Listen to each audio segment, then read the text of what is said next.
ఏ సమయంలోనైనా phone call తో సమస్యలకు పరిష్కారం చూపుతామని విశాఖ నగర పోలీస్ కమిషనర్ శంకబ్రత బాగ్చి స్పష్టం చేశారు. నగర పరిధిలోని పెందుర్తి జేఎన్ఆర్ఎం కాలనీ వాసులతో ఆయన ముఖాముఖి కార్యక్రమం నిర్వహించారు. అక్కడ ప్రజలతో మాట్లాడి వారి సమస్యలను అడిగి తెలుసుకున్నారు. తమ కాలనీలో గంజాయి కేసులు ఎక్కువగా నమోదవడంతో సమాజంలో తలెత్తుకు తిరగలేకపోతున్నామని స్థానికులు సిపి దృష్టికి తీసుకుని వచ్చారు. దీనిపై స్పందించిన సిపి తమ ఫోన్ నెంబర్ తెలియజేసి ఏ సమయంలోనైనా తనకు ఫోన్ చేయవచ్చునని, మెసేజ్ వాట్సాప్ ద్వారా సమస్యలు తెలియజేస్తే వెంటనే పరిష్కరిస్తామని హామీ ఇచ్చారు. ఇలాంటి ప్రాంతాలపైనే తాను ఎక్కువగా దృష్టి సారిస్తానని, తరచూ ప్రజలతో మమేకమై సమస్యలను పరిష్కరిస్తానని హామీ ఇచ్చారు. జేఎన్ఆర్ఎం కాలనీలో వెంటనే సీసీ కెమెరాలు ఏర్పాటు చేయాలని స్థానిక పోలీసులను ఆదేశించారు. నిన్న విశాఖపట్నం సిటీ పోలీస్ కమిషనర్గా చార్జ్ తీసుకున్నాను. ఈరోజు నుండి ముఖాముఖి కార్యక్రమం మొదలు పెట్టాము. ముఖాముఖి కార్యక్రమం అంటే మేమే ప్రజల వద్దకు వెళ్తాము. మారుమూల ప్రాంతము, ఎక్కడ పోలీస్ ప్రెజెన్స్ తక్కువ, ఇక్కడ నేరాల గురించి చాలా కంప్లైంట్స్ వస్తుంటాయి. అటువంటి సైట్స్, అటువంటి లొకేషన్స్ గుర్తించి అక్కడ రెగ్యులర్గా ఇలాంటి ప్రోగ్రామ్స్ పెడతాము. మా ఫోన్ నంబర్ ప్రజలందరికీ తెలియజేస్తాము. ఆ ఫోన్ నంబర్ కూడా మరొకసారి అందరికీ తెలియజేస్తాము. సో 2 నెలల్లో, 1 సంవత్సరంలో డబల్ అయిపోతుంది. అటువంటి మాయమాటలు ఎవరైనా చెప్తే నమ్మి డబ్బు ఇచ్చేసి మొత్తం మోసపోతున్నారండి.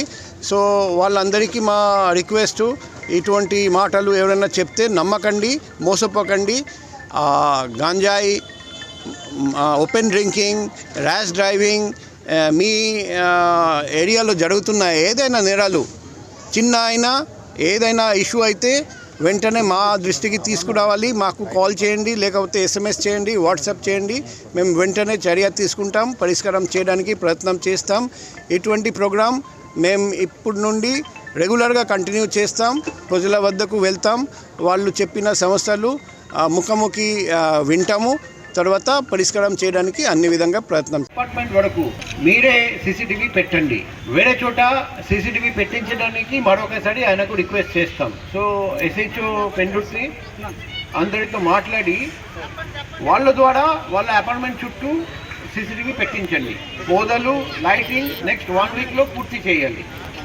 అండ్ ఇక్కడ చాలామంది చిన్నపిల్లల నుండి నిరుద్యోగులు చాలామంది ఉంటారు, టీనేజర్స్ అనుకోండి. మనం ఒకరోజు మేడం చాలా మంచి సలహా ఇచ్చారండి, ఒకరోజు వాళ్ళతో ఒక ముఖాముఖి కార్యక్రమం పెడతాం. తర్వాత మన గవర్నమెంట్ తరఫున skill development centre, training centres, computer training centres ఏర్పాటు చేస్తున్నారండి. మన ఈ కాలనీలో అటువంటి సెంటర్ ఏమైనా ఉందా?